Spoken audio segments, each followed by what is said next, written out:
এক বছর আগে আজকের এই দিনটায় অনেক ভাগ্য আর অসংখ্য প্রার্থনার শেষে তোমাদের পেয়েছিলাম। তোমাদের পাওয়ার এই যাত্রাটা মোটেও সহজ ছিল না।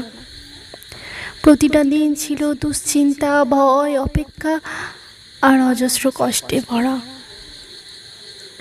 সেই সময়টা ঠিক কতটা কঠিন ছিল সেটা হয়তো একজন মা ছাড়া আর কেউ কোনোদিনও বুঝতে পারবে না। তবে এই কঠিন সময়ে যে মানুষটা প্রতিটা মুহূর্তে আমার পাশে থেকেছে সে তোমাদের বাবা।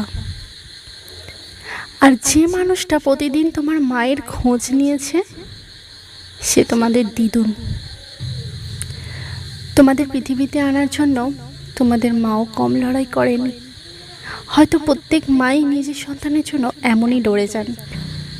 তবুও আমাকে মাতৃত্বের এই অপূর্ব স্বাদ অনুভব করার সুযোগ দেওয়ার জন্য, আমার জীবনকে সম্পূর্ণ করে দেওয়ার জন্য তোমাদের দুজনকে অসংখ্য ধন্যবাদ। আজ এই বিশেষ দিনে তোমাদের জন্য আমার একটাই প্রার্থনা, তোমরা সবসময় সুস্থ থেকো, ভালো থেকো, মানুষের মতো মানুষ হও। কাপুরুষতা, অমানবিকতা যেন কোনোদিনও তোমাদের স্পর্শ করতে না পারে। একজন মা হিসেবে এর চেয়ে বেশি কিছু হয়তো চাইবার নেই আমার।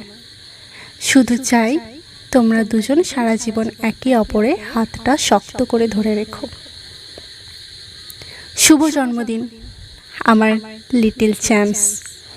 তোমরাই আমাদের জীবনে সবচেয়ে সুন্দর অধ্যায়, তোমরাই আমার পৃথিবী।